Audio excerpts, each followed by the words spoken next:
Olá, pessoas! Podcastirmãos.com literário entrando no ar. Eu sou o Paulinho, estou aqui com o Tan e o meu objetivo é impedir que ele cite o livro inteiro nesse programa. Citar ou ler, Puxa. né? Prometo que eu vou me segurar. Eu sou o Tan e eu estou aqui com a Carol e eu só quero fazer uma pergunta pra Carol. Carol, você se considera uma pessoa perseguida e torturada? Nossa, que profundo, hein? Eu vou responder no podcast. Depois que a gente lê o livro dos mártires, acho que a gente aqui não é nada, viu? Pra falar a verdade. Eu sou a Carol e eu tô aqui com a Dri. E Dri, é nóis. É nóis, as mulheres têm que se defender nesse programa. Não é livro da Jane Austen, não. Não, mas aí me desculpa, se fosse da Jane Austen eu ia ficar do lado dos homens, sorry. É verdade, eu ia ficar sozinha nessa.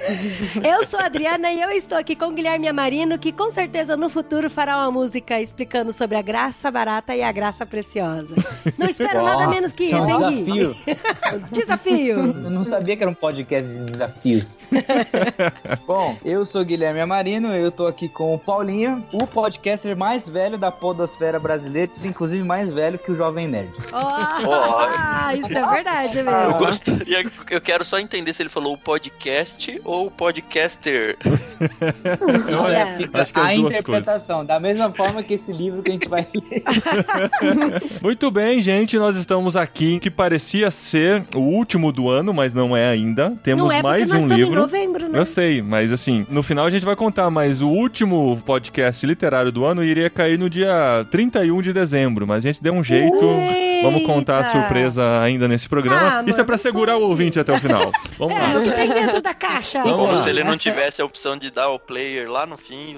Mas ele não vai saber o ponto. Vamos lá. E nós estamos aqui para falar desse outro clássico da literatura cristã mundial, um livro que está no top 5 dos 100 livros que todo cristão deve ler, que é um livro que um dia vai sair, que é mítico, aqui já no podcast. Porque eu fico ansiosa pra saber qual que é a lista dos 100 livros que todos querem ler, né? No literário a gente vai gravar o 100 antes de sair o livro.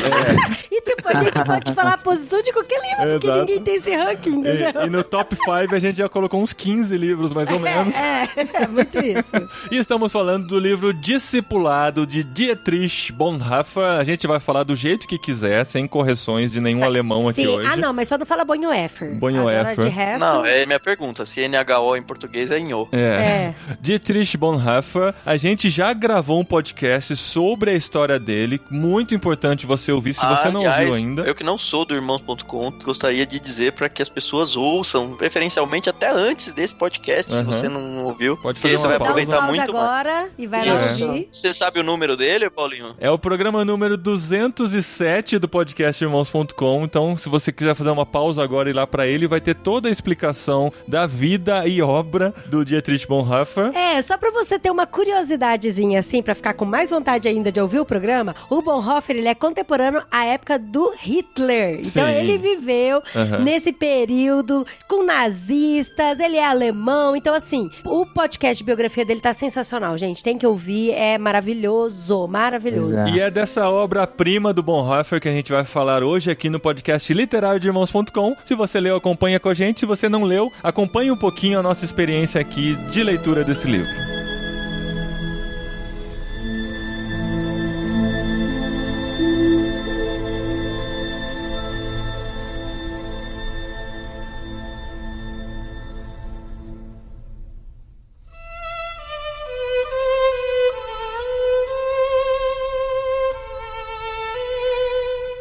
Muito bem, estamos aqui para mais um livro da série literário de Irmãos.com, onde todo mês... Clássico Discipulado de Bonhoeffer. Isso, onde todo mês a gente escolhe juntos um livro para lermos, e você, que é uma pessoa mais antenada, mais conectada, que quer ter essa experiência junto com a gente, lê também, e durante esse mês a gente leu Discipulado do Dietrich Bonhoeffer. E eu gostaria de começar falando aqui do livro, e eu vou começar pela capa do livro da editora Mundo Cristão, que é o livro que eu li aqui, e é interessante porque na capa tem o menino do pijama listrado. Né, amor? Que é um filme que eu gosto muito. Vamos falar do filme. Você gosta mesmo? Você gosta do filme? Cara, eu não gosto, não. Nossa, o filme é muito ruim. Esse que Nossa. Que não tem nada a ver aqui. com Bonhoeffer, tá? Deixa bem Não tem claro. nada a ver. Não, uma o filme outra é ruim, história. gente. O filme é ruim. Que também é baseado em outro livro. Que... E foi o único livro na minha vida que eu li em inglês. Olha só. É isso daí. E a capa do livro diz a época em que o Bonhoeffer escreveu o livro, né? Que foi na época dos presos judeus, do holocausto lá, do nazismo. Vocês que gostam de um easter egg, vocês têm noção se esse A13166 que aparece na capa tem algum significado? Não, cara, eu me perguntei sobre isso também, mas tive preguiça de jogar no Google. Eu acho que não. Ó, essa numeração era uma numeração usada para presos de Auschwitz polacos, que eram provavelmente poloneses. Então, judeus poloneses de Auschwitz. Tem aqui, você digita no Google, isso aparece exatamente uma roupa que é a capa desse livro. E eu acho que o A é porque foi designada a prisão de Auschwitz, né? Pra Auschwitz. Olha só, que interessante. Olha aí, já começando Então, com curiosidades. Nada como perguntar um negócio que eu não sei que as pessoas saibam. E as pessoas que têm acesso ao Google Quem sabe conseguem pesquisar. O pessoal mais velho faz assim pra mim também. Pesquisa pra mim se isso é verdade. Aí eu jogo no Google e tal. O programa do Dietrich Bonhoeffer que a gente gravou a biografia foi em 2013, comecinho em 2013. Foi muito interessante porque, assim, até então, eu não fazia ideia de quem era Dietrich Bonhoeffer. Tenho que confessar isso. O Pedro Angela, amigo nosso, ele estava lendo a biografia. Eu acho que eu já tinha visto a capa do livro em algum lugar e tal. Ele falou, a gente tem que gravar sobre esse cara. Aí eu comecei a pesquisar, falei, nossa, esse cara é relevante mesmo. E comecei a pesquisar, li um pouquinho sobre ele. Eu gravo aquele programa baseado nos estudos que eu fiz na época. Mas durante a gravação dá pra perceber que eu não fazia ideia do que era esse livro Discipulado. Que eu até cito assim, um dos livros que ele escreveu, o livro O Custo do Discipulado e tal. Aí alguém corrige. Não, no Brasil foi publicado como só Discipulado. Foi o primeiro contato que eu tive, mas o fato é que ele viveu essa época e ele fez parte dos cristãos que se opuseram ao nazismo, coisa que foi muito pequena naquela época. A igreja evangélica, de forma geral, abraçou o nazismo por causa da linguagem que se utilizava, por causa de todo o apelo que foi feito na época, de como essa lavagem cerebral aconteceu. Porque o Hitler se colocou numa posição até de cristão. Inclusive, até isso no programa me assustou um pouco, porque a gente fala assim, olhando hoje a história de trás pra frente, a gente nunca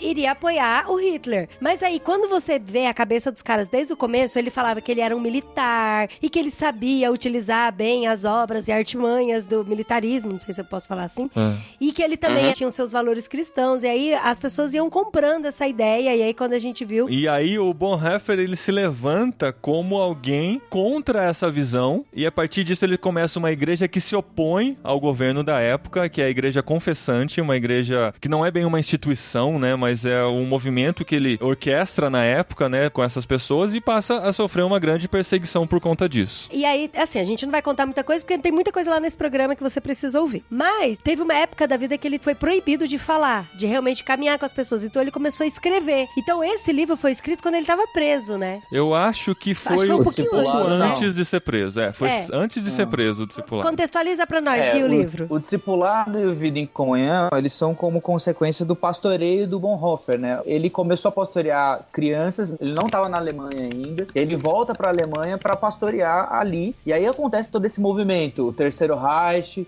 depois Hitler assume. Ele é um dos caras que quando o Hitler assumiu, ele tinha um programa de rádio, e aí aquela biografia é legal, depois você vai no podcast do irmãos.com, eles vão comentar mais sobre esse contexto e tudo mais. E o Bonhoeffer ele é aquele cara que, ele sempre, na igreja que ele pastoreou, sempre caminhou muito perto das pessoas, e isso acaba sendo condensado em 2 livros, o Discipulado e o Vida em Comunhão, depois, que é uma prática de igreja já mais condensada do próprio Bonhoeffer. E o Discipulado é justamente a resposta à pergunta, beleza, Cristo nos salvou, e agora? Um erro muito comum ao encarar esse livro é achar que ele é um programa de discipulado, ou que ele está falando do discipulado 1 a 1, aquilo que a gente aprende que deve acontecer entre cristãos e tal, mas na verdade nada mais é do que o discipulado de um seguidor de Cristo. A pessoa, quando se encontra com Cristo, a nova vida que ela vai experimentar através da relação com a graça de Cristo. Assim, talvez devesse chamar discípulo, né? Tanto que em inglês faz mais sentido, né? Talvez o livro original também tenha esse título de custo do discipulado, que está falando sobre a necessidade de você viver realmente aquilo que você abraçou. Não somente aceitar uma graça, mas entender que ela tem um custo, que ela não só é preciosa, mas ela tem um custo que é o custo da sua vida entregue totalmente a Cristo. E eu quero fazer uma coisa aqui muito diferentona, que a gente não fez nenhum programa literário, mas eu quero ler o último parágrafo do livro, como que ele encerra o livro. Sim. De cara. Spoiler de cara. Mas é um spoiler que, pelo amor de Deus, meu amigo, tu não souber disso, tu tá na igreja errada. Compartilhe suas impressões de leitura escrevendo para opinião do leitor, @mundocristão.br. Não é bem o último desse. O último parágrafo que o Bonhoeffer escreveu. Ele fala, o discípulo vê apenas aquele a quem segue, aquele que no discipulado carrega a imagem do Cristo encarnado, crucificado e ressurreto, que foi feita a imagem de Deus. Dele pode-se finalmente dizer que foi chamado para ser imitador de Deus. O discípulo de Jesus é o imitador de Deus. Sede, pois, imitadores de Deus como filhos amados. Então, resumo. O livro fala assim da gente entender o nosso papel como cristão, aquele negócio de, eu me converti, eu entendo, Cristo mora em mim, e agora o que eu preciso fazer? E aí ele fala, você precisa imitar a Cristo e ter essa sede de buscar Cristo e ser um espelho e imagem de Cristo, e quando você olhar no espelho, você vê a Cristo, e aí a partir disso tem algum custo e tem algumas ações que você precisa fazer. Quando a gente fala do livro Discipulado do Bonhoeffer e que todo mundo cita e que todo mundo quer conhecer, é sobre realmente esse conceito da graça barata com a graça preciosa. Aí ele começa o livro com essa definição para poder depois, em cima de todo o desenrolar, né, da obra dele, ele poder basear-se nessa definição que ele lançou lá no início. Então vamos colocar como base aqui também, só pra gente saber do que a gente está falando quando a gente está rodeando esse assunto. No primeiro capítulo, né, sobre a graça preciosa, na página 20 ele define dessa maneira: a graça barata é a pregação do perdão sem arrependimento do pecador. É o batismo sem disciplina eclesiástica. É a comunhão sem confissão de pecados. É a absolvição sem confissão pessoal. A graça barata é a graça sem discipulado. É a graça sem cruz. É a graça sem Jesus Cristo vivo e encarnado. A graça preciosa, ou a graça custosa, né, a graça que tem um preço, é o tesouro oculto no campo, pelo qual o ser humano vende feliz tudo que possui. É a pérola preciosa pela qual o mercador oferece todos os seus bens. É o domínio do reino de Cristo, pelo qual o ser humano arranca o olho que o faz tropeçar. É o chamado de Jesus Cristo, pelo qual o discípulo deixa suas redes para trás e o segue. Então, pra gente deixar bem claro que a gente não tá falando do preço da salvação, que o preço da salvação só Jesus Cristo pode pagar através do sacrifício na cruz. Porque assim, a gente tem que deixar muito claro que isso não é mérito nosso, não é algo que... Porque aí pode até se confundir com a questão de fé com obras e obras sem fé e tal, e de que a graça, ela é de graça, mas o que você faz com ela que vai torná-la barata ou preciosa, né? Isso aqui não é anterior à conversão, né? Posterior à conversão. E aí, pra mim, o discorrer do livro é tudo de como você vai tratar isso, né? Como essa você valoriza isso. A graça. É importante ressaltar que o livro ele é uma interpretação do Bonhoeffer à luz do Sermão do Monte. Sim. Então, ao longo dos capítulos, ele está explicando o Sermão do Monte. Ele explica todas as bem-aventuranças, ele explica quando Jesus vai falar sobre o assassinato, o adultério, sobre a oração, sobre a uma exegese do Sermão do Monte inteiro, praticamente, né? 2/3 do livro é um esboço de mensagem, de uma série de mensagens. Se você, então, tem que dar uma série de mensagens sobre o Sermão do Monte, tem aqui um negócio já pronto pra você. Com certeza. E a parte de oração é demais, gente. Nossa. Ele faz a oração inteirinha, ele destrincha toda a oração, né? Porque Jesus ensina o quê? Os seus discípulos a orar. E aí ele faz, ele destrincha isso. Mas, olha, deixa eu fazer uma pergunta. Foi só eu ou eu achei a linguagem desse livro um pouco complicada demais no começo? E aí eu entendi isso que a Adri falou e eu concordo, mas a primeira parte desse livro, gente, eu achei muito confusa. Tem uma parte do livro que eu achei meio complicada de ler, mas talvez porque eu não entendi direito a contextualização. Mas quando ele fala de Lutero, dos escritos de Lutero, aí eu pensei, não, eu acho que é porque eu não entendo direito o que o Lutero Lutero diz, porque ele não explicou, o Lutero falou isso, e eu entendo isso. Ele já muito foi, por tipo, conta da graça. Eu entendi assim, as pessoas simplesmente pegando as palavras de Lutero, sem o contexto de vida e de experiência que o Lutero teve, vão tirar uma conclusão errada do que o Lutero quis dizer. Isso. Porque ele vai naquela parte de que primeiro o Lutero passou pelo monasticismo e aí ele saiu de lá e aí por causa disso ele chegou em algumas conclusões, que eu acho que não vale ficar falando muito pra não estragar muito o livro. Só que se uma pessoa que não passou por isso pegar simplesmente a conclusão e interpretar torto, interpretar até o contrário, né? Eu acho que a gente precisa entender muito o contexto em que ele estava, o que havia de cristianismo, de conhecimento de interpretação bíblica na época, o que era tido como verdade, o que estava em discussão na época, mas é interessante desse livro que a gente consegue ver algumas camadas, assim. Se você lê ele superficialmente, a primeira impressão que eu tive, lendo, eu falei, cara, ele tá falando coisas óbvias, assim, que pra mim, assim, são muito solidificadas já no meu coração, né? Mas depois, quando você começa a entender que existe uma camada mais profunda, que ele tá levando aquilo pra algo mais avançado dentro do nosso conhecimento de cristianismo, de palavra de Deus, a gente vai vendo que existe uma reflexão que está totalmente conectada entre os capítulos e tal, que existe um fundamento em tudo isso, que quando a gente consegue penetrar nessa profundidade, a gente tem uma experiência, eu acho que mais completa de tudo o que ele está tentando passar através desse escrito dele, né? Então, mas eu concordo com a Carol no sentido de que, assim, a primeira vez que eu li também, é que assim, eu participei de um congresso e eu ouvi o Ricardo Barbosa falando desse livro e falando sobre a questão da graça barata. E eu fiquei muito preocupada porque parecia que eles, assim, estavam querendo dar algum mérito de nós termos alguma coisa pra fazer pra gente obter graça, entendeu? E aí eu fiquei, não, gente, eu conheço o Ricardo Barbosa, ele não iria falar alguma coisa nesse sentido, eu que tô entendendo errado mesmo. Aí eu comecei a ler o livro e eu fiquei, não, pera, parece que tá estranho o negócio aqui. Daí, quando eu li a parte da graça preciosa, que aí sim eu entendi o que ele quis dizer com graça barata. Daí eu tive que voltar e ler tudo de novo, e eu falei, não, realmente as coisas se encaixam. Que na verdade é tudo pela graça, e nós recebemos mesmo. Mas o que a gente faz com essa graça é que a gente vai dizer se ela é barata ou se ela é preciosa, entendeu?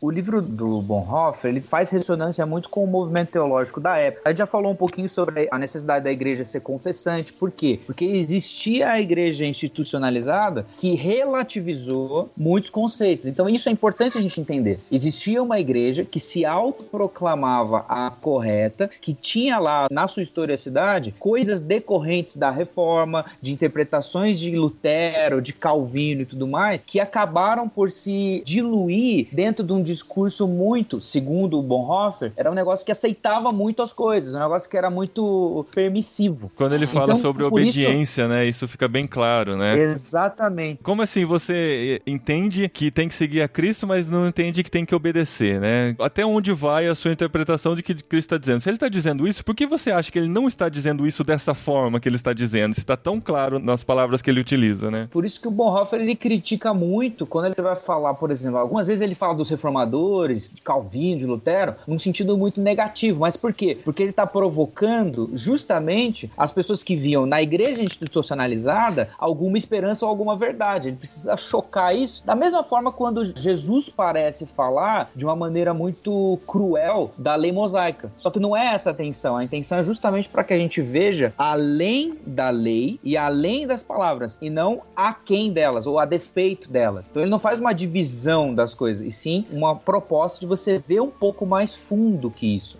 Ele se coloca como a vida cristã, né, o discípulo, usar discípulo em vez de discipulado, como algo muito mais prático do que só teórico, né? Na página 38 da edição que eu tenho aqui, ele diz assim: o conceito de situação em que a fé se torna possível nada mais é do que a paráfrase da circunstância em que os dois enunciados seguintes não só têm validade, como são igualmente verdadeiros. Só o que crê é obediente, e só o obediente é que crê. E aí ele vai desenvolver essa ideia bastante. Ele faz até uma ilustração legal de um pastor aconselhando uma pessoa que diz que não consegue ter fé. É muito legal essa parte. Eu acho que vale ler aqui, ó, também. Imagina então a situação de uma pessoa indo se aconselhar com um pastor e a pessoa fala: eu não consigo ter fé. Escute a palavra, ela lhe é anunciada. Eu a escuto, mas ela nada significa pra mim, parece-me vazia, entra por um ouvido e sai pelo outro. Você não quer ouvir? Claro que eu quero. Chega-se assim ao ponto em que o diálogo é interrompido porque o pastor já não sabe o que dizer. Isso eu acredito que seja muito real nos dias de hoje, né? Com certeza é. Você termina assim, não, vai orar e pede que Deus vai te revelar. Aí segue aqui, ó. O pastor parece estar diante de um dos maiores enigmas. Deus dá a fé a alguns e nega a outros. Com isso, desiste de curar a alma do obstinado que acaba por isolar-se e, conformado, lamenta sua aflição. Mas é justamente esse o ponto mais importante da conversa, em que deve haver uma mudança radical. Nesse momento, abandona-se a argumentação e as perguntas e aflições do descrente passam a não ser mais levadas tão a sério. Agora, o que se levará cada vez mais a sério é aquele que tenta se esconder de trás de suas perguntas e aflições. Oportunidade, portanto, para destruir a fortaleza que o obstinado construiu para defender-se usando o enunciado só o obediente é que crê. Assim a conversa é interrompida e o pastor prossegue dizendo: você é desobediente, recusa a obediência de Cristo, quer preservar para si um pouco de controle, não consegue ouvir a Cristo porque é desobediente, não consegue ter fé na graça porque não quer obedecer. Você se agarra a algum lugar do seu coração contra o chamado de Cristo. Sua aflição é o seu pecado. Putz, cara, ia ser tão lindo presencial. Ai, demais. Mas é por coisas assim que esse livro é até indigesto para muitos cristãos e muitos líderes aí, porque ele vai muito no estômago mesmo, né? Ele bate de frente. Mas tem que ir, né? Ele vai contra o mundo mimimi hoje. Ai, que a igreja não me entende, é porque eu não consigo. Ah, mano, vai dormir, né? E o que eu acho muito interessante nesse capítulo, inclusive, né, que ele fala sobre a obediência e fé, é que ele fala assim, se você crê, dê o primeiro passo. Ele conduz a Jesus Cristo. E se você não crê, dê também o primeiro passo.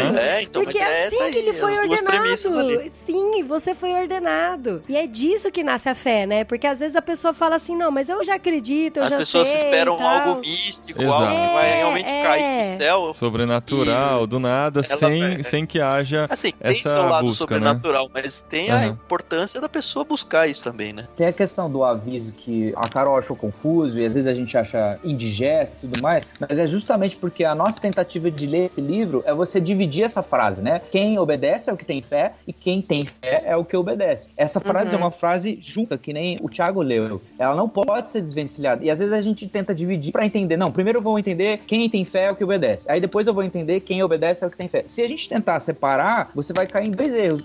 Ou ser permissivo demais, como é justamente a proposta que o Bonhoeffer queria atacar, ou então ser alguém legalista demais, ao ponto de achar que a própria vida cristã só pode acontecer se você reproduz isso 100%. Mas o próprio Bonhoeffer no livro já fala, não, se você tentar, é garantido que Cristo te auxilia a tentar e a conseguir. Quem capacita é quem chama. Basta o discípulo, né, aquele que quer seguir a Cristo, obedecer. Não concluir ou ser assertivo nas suas tentativas. Basta obedecer. Então esse é um cuidado, assim, porque a gente pode caminhar por um negócio assim, o cara que matou nunca pode ser salvo. A gente pode matar algumas possibilidades de redenção no julgamento que a gente pode ter para as pessoas se a gente for muito ferrenho, assim, nas palavras.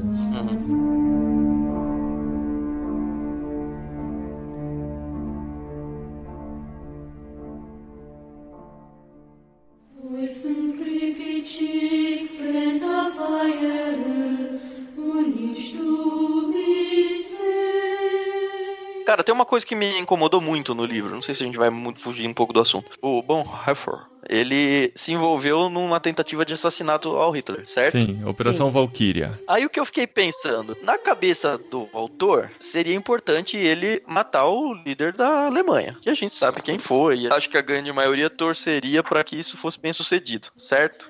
No entanto, na parte em que ele tá tratando sobre o amor, na exposição dele, tem um trecho que diz assim, olha: a ideia de inimigo não era desconhecida dos discípulos. Ele está falando aqui sobre os discípulos de Cristo, né? Eles a conheciam bem demais. Aí ele segue um pouco. Eles detinham o poder e o respeito. O outro inimigo que vinha de imediato à mente de qualquer judeu era o adversário político, isto é, Roma. Eles o sentiam como uma poderosa opressão. Além desses, havia ainda a hostilidade pessoal dirigida a todo aquele que não segue com a maioria e que atingia os discípulos na forma de difamação, injúria e ameaça. Então ele cria dois grupos tipos aqui, o político e o pessoal. E aí ele vai evoluindo e ele diz o seguinte: é bem verdade que nada existe no Antigo Testamento que incite o ódio ao inimigo. Muito mais recorrente é o mandamento de amar o inimigo. Jesus, porém, não está se referindo à inimizade natural, mas à inimizade do povo de Deus contra o mundo. As guerras de Israel foram as únicas guerras, entre aspas, santas na história da humanidade. Foram as guerras de Deus contra os falsos deuses. Não era a esse tipo de hostilidade que Jesus se referia. Do contrário, teria de condenar toda a história de Deus com seu povo. Em vez disso, confirma a antiga aliança. Trata-se somente da superação do inimigo, da vitória do povo de Deus. Aí a parte que começa a me confundir. Com esse mandamento, porém, ele mais uma vez desvincula a comunidade dos discípulos da estrutura política do povo de Israel. Assim, já não há guerras que possam ser consideradas santas, pois Deus condicionou a promessa da vitória sobre o inimigo ao amor ao próprio inimigo. E aí, na página seguinte, ele conclui: esse amor não faz distinção entre os tipos de inimigos. Reconhece apenas que quanto mais inimigo o inimigo é, mais carece de meu amor. Seja qual for o inimigo, político ou religioso, nada tem a esperar do discípulo a não ser o amor integral. Esse amor não me divide em vida privada e vida pública. E ele tentou assassinar o Hitler. Entendeu? Aí eu falei, opa. Isso eu acho que todo mundo que conhece a história dele e chega nesse ponto do livro se questiona sobre isso, né? Porque faz muito sentido ele falando do amor ao inimigo e vendo isso. Entendendo que o livro foi escrito antes dele vivenciar aquilo. Não é nem assim um arrependimento do que ele teria feito. É algo que ele iria viver ainda. É um negócio que, assim, pra mim ele começou o livro falando, olha, existe uma teologia teórica e uma teologia prática. Muito do problema dos discípulos é que eles têm a teoria, mas eles ignoram a prática. E aí ele vai dando exemplos dentro do Sermão do Monte, chega nessa parte do amor, e na parte prática de uma teologia teórica que ele defende é totalmente contrária à prática que pouco tempo depois ele mesmo tentou fazer. E aí eu falei, ixi, e aí?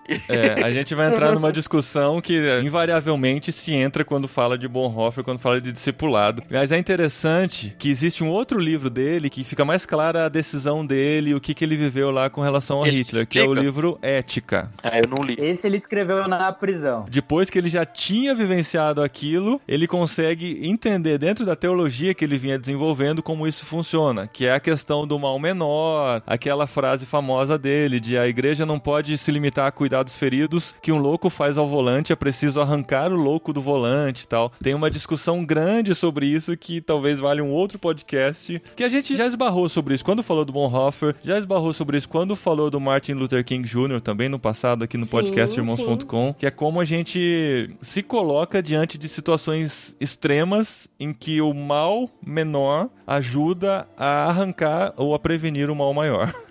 Sim. Eu não esperava de vocês uma resposta, só queria dividir a minha angústia mesmo. Essa é a minha angústia também quando eu falei sobre os apontamentos que ele faz acerca dos reformadores. Nessa parte aí que o Thiago leu, um pouquinho depois ele tá falando sobre vingança, e ele vai falar que os reformadores eles foram pra cima, né, dos opressores políticos, da igreja e tal, e ele fala que, é estranho isso pra Jesus, porque ele tá interpretando o texto do Sermão do Monte, né, e eu falo, talvez a resistência ali fosse necessária para justamente 4 anos depois que ele escreveu esse livro discipulado se provar dentro da vida dele, entendeu? É lógico que a interpretação do Bonhoeffer ela é extremamente literal na melhor tentativa de se reproduzir o que Cristo ensina. É uma tentativa sincera, porém alguns cuidados tem que se fazer quando você está lendo um livro desse, de você não cair num legalismo pelo legalismo, de você achar que é pelo discipulado definido pelo Bonhoeffer que você realmente é um discípulo de Cristo. Quando o discípulo de Cristo é justamente, usando as próprias palavras do Bonhoeffer, é pelo chamado do Cristo. E o próprio chamado do Cristo é o que o capacita a viver dessa forma. É lógico que uma interpretação do texto, a gente vai precisar ressaltar, olha, o amor aos inimigos é dessa forma. Olha, o adultério é dessa forma. Porque são as palavras de Jesus. E as palavras de Jesus, elas são pesadas. Justamente para rebaixar a gente ao ponto da gente necessitar de uma outra força que não a nossa para que a gente realize isso. É uma coisa importante quando a gente vai para esses clássicos, e assim, é muito fácil a gente cair nisso. principalmente nesses livros clássicos da teologia. A gente acaba lendo ele com um óculos de que eu tô lendo a Bíblia. E, na verdade, é uma pessoa erudita, não é clássico à toa, mas ainda assim é uma pessoa como nós, que estava simplesmente tentando a construir a interpretação bíblica dela, que muitas vezes dá muitos insights muito bons pra gente, mas não é porque o livro se tornou um clássico, ou porque é o Bonhoeffer, ou porque é o Calvino, ou porque é o Lutero, ou seja lá quem for, que é inerrante. A inerrante é a escritura. E aí a gente tem que entender que ler um livro desse é como se a gente estivesse ouvindo um pastor muito querido hoje, mas a gente tem que ter a Bíblia acima disso tudo ainda, e esse texto dele, ou a fala dele, pode ser falha. Tem que entender que ele estava sujeito ao contexto, ao momento em que ele vivia, e que ele não estava escrevendo um livro inspirado, né? Como é a Bíblia. Ele não é canônico, né? Então não tem problema nenhum discordar dele, mas eu acho que a gente tem que ouvi-lo. Com certeza. E provavelmente a gente vai concordar, ou pelo menos vai mudar nosso jeito de enxergar a fé, né? Sim, O livro do Bonhoeffer, O Discipulado, ele fez consonância pra mim numa época da vida que eu tinha acabado de ler Cristianismo Puro e Simples.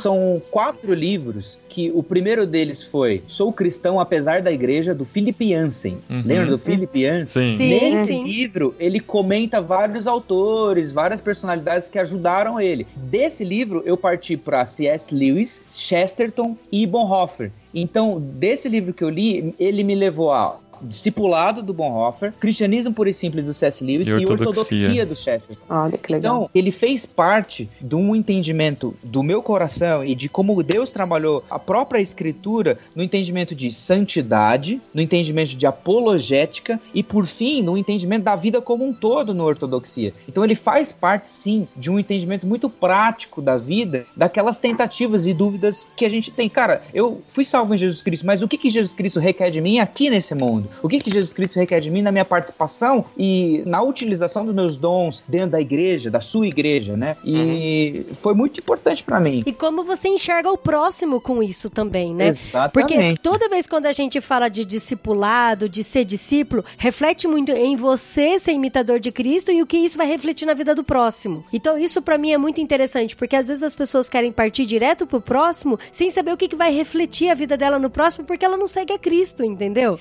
Então aí esse paradigma pra mim tá recheado no livro dele falando que você precisa refletir a sua santidade e refletir a sua vida no próximo, mas que pra isso primeiro você precisa entender as bases, o que é principal dessa caminhada com Cristo. E isso pra mim, assim, eu sei que a gente falou das espinhas que tem esse peixe, mas ele com certeza é um peixe que deve ser saboreado e que ele é delicioso, né, amor? E que se você saborear com calma, você vai ter muito mais proveito dele, né? Nossa, com certeza. Não é à toa que tá na lista, nos top 5 da lista do livro do Paulinho. Né? Exato. Ele tem muitas referências bíblicas, e que se você quiser fazer um estudo em cima de tudo que ele está falando e verificar na Bíblia e fazer anotações, vai ser com certeza uma experiência incrível que vai durar mais do que um mês, que foi o tempo que a gente teve para ler aqui, mas você vai conseguir aproveitar muito mais dessa experiência. Uma parte que esse livro em si, ele toca no âmago, pra mim, seria na parte que ele tá falando, aquele capítulo que é separação da comunidade dos discípulos, onde ele vai falar sobre julgamento, sobre tratar o outro, que é um pouquinho do que a Adri falou. E lá na página 147 tem, assim, os termos pra mim que são nevrálgicos do livro, né? Ele fala assim: no amor de Cristo, porém, o discípulo toma a ciência de todo tipo de culpa e pecado, pois conhece o sofrimento de Jesus Cristo. Ao mesmo tempo, o amor reconhece o outro como alguém que foi perdoado sobre a cruz. O amor vê o outro sobre a cruz e por isso o amor consegue ver com clareza. Se ao julgar o meu objetivo fosse de fato a destruição do mal, eu o procuraria ali onde ele realmente me ameaça, isto é,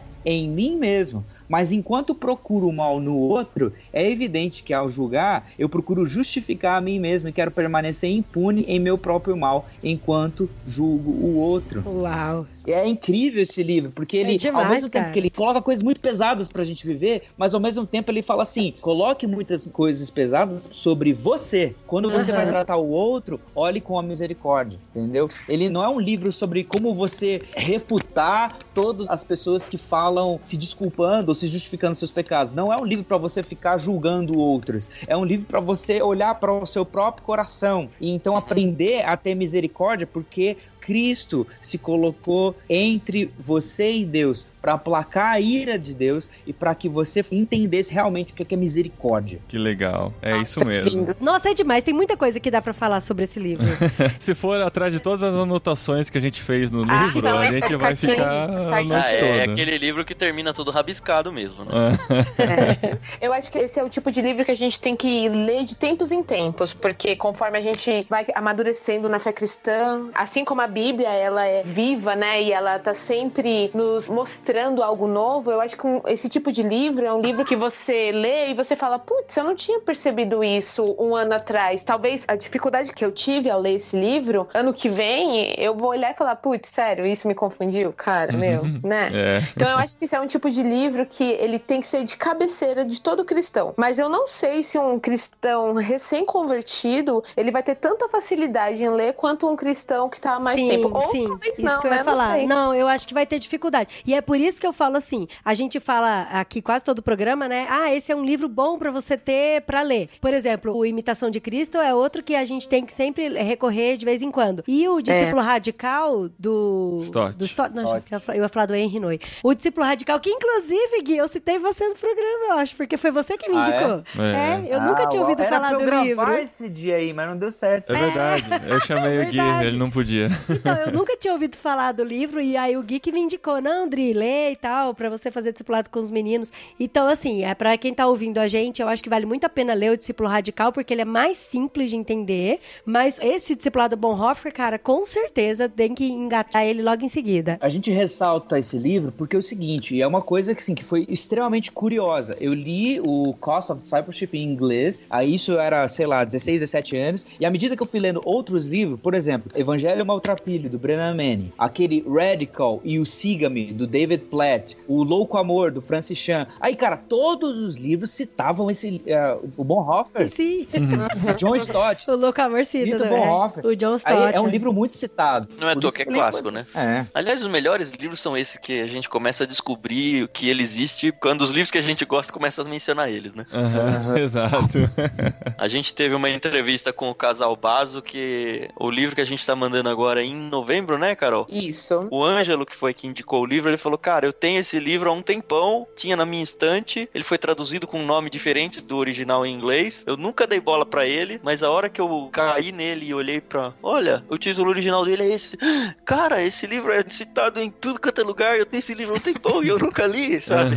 E aí se tornou um livro super importante pra ele. Pô, legal, gente. Eu acho que valeu a experiência de a gente ter encarado esse livro. Foi um mês mais pesado, assim, né? Porque é aquilo. Se você ler na pressa de terminar, você vai perder muitas pérolas. Sim, eu perdi muitas meio. pérolas porque eu li na pressa de terminar. Porque vocês só me dão um mês pra ler um livro. Exato. Mas, assim, vale a pena mergulhar nele, conhecer bem. E uma coisa que acontecia comigo enquanto eu lia, eu falei, cara, eu queria decorar esse livro, sabe? Eu queria que, assim, quando alguém citasse esse tema, eu lembrasse disso que ele falou aqui. Eu queria ter esse argumento, sabe? É muito difícil. É muito difícil. Eu falei, cara, mas amanhã eu já não vou lembrar exatamente esse argumento e saber raciocinar como ele raciocina, né? Porque ele faz aquelas voltas, né? Ele reafirma várias vezes a mesma coisa. O lance da fé, obediência e crer, isso eu vou ler várias vezes, com certeza. E aí ele fica vários parágrafos defendendo essa tese, né? Eu queria ter essa habilidade, assim, mesmo, assim, de conseguir pegar um tema e conseguir desamarrar ele todo, assim, desconstruir ele, pegar várias fontes de informação, vários argumentos e com certeza a Bíblia como base de tudo, e o Bonhoeffer faz isso magistralmente nessa obra e deixou esse legado pra gente entre os outros livros dele que também são clássicos, todos eles acho que são altamente recomendáveis, né? Com certeza.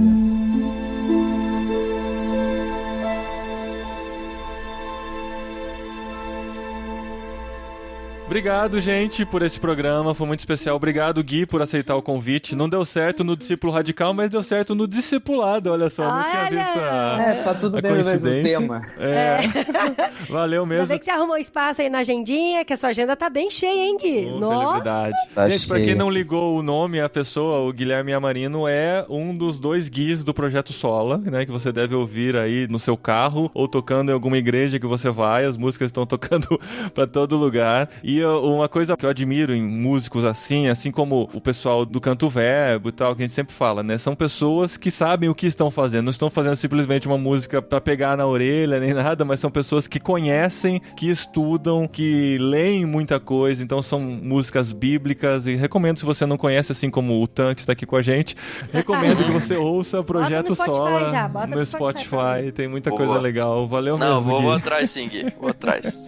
É nóis. E agora, o próximo livro pra você nos acompanhar. Esse, gente, presta atenção, esse dá pra você ler em um dia, não que eu queira que você leia em um dia. Você vai ter mais tempo pra isso. Isso. Mas, assim, não, mas se você caprichar. puder ler em um dia, não leia em um dia, porque ele é tão gostoso, ele tem umas frases que faz a gente pensar tanta coisa legal. Verdade. Gente, então lê em vários dias, desenhe, faça poesias em cima dele e principalmente Aquela primeira, leia... Você começou já, Adri? Já comecei. O que eu comecei? Aquela parte do começo do desenho, ela tem que passar devagarzinho, né?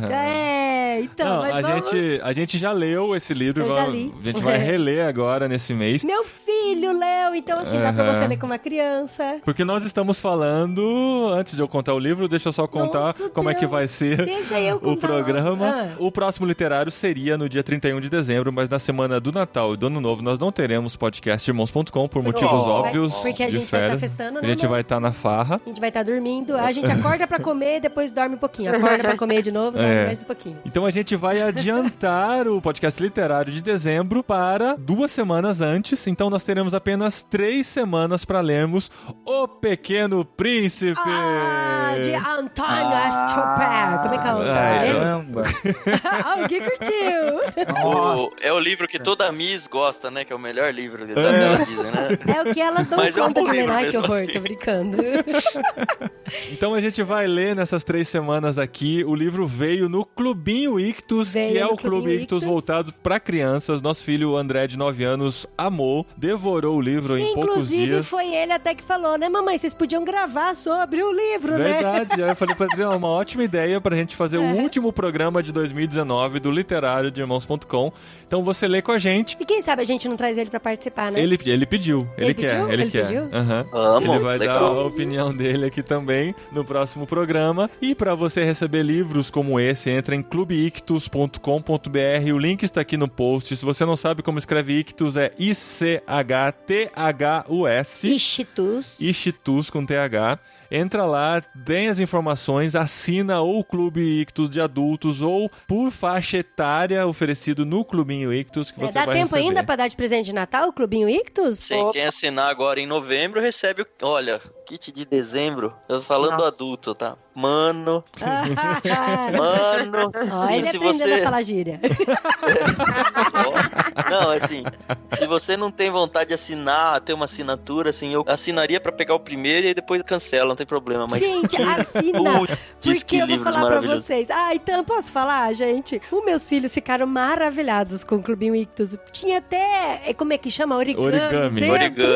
Tinha cartinha, a gente tem um cuidado, amaram, assim, de cara. usar Muito o mínimo bonitinho. possível de bots. A gente gosta da ideia de clube, onde a gente, de fato, interage com as pessoas. Então, tipo, a gente manda o WhatsApp pra assinante, um por um, e a gente quis mostrar isso, essa diferencial nosso, nos infantis, redigindo uma cartinha à mão pra cada criança e fazendo uma dobradura, um origami pra cada criança também. Então, assim, foi o jeito da gente mostrar que, olha, de fato, cada pessoa é bem importante e é única pra gente. Gente, olha, um belo presente de Natal, sério, viu? Legal, gente. Então, ó, tem mais um programa esse ano. No meio de dezembro, chega aqui o último literário de 2019 e a gente se vê no próximo podcast irmãos.com, porque não tem só literário por aqui. Ouça os outros programas também, que tem toda semana aqui no seu feed. É isso aí, gente.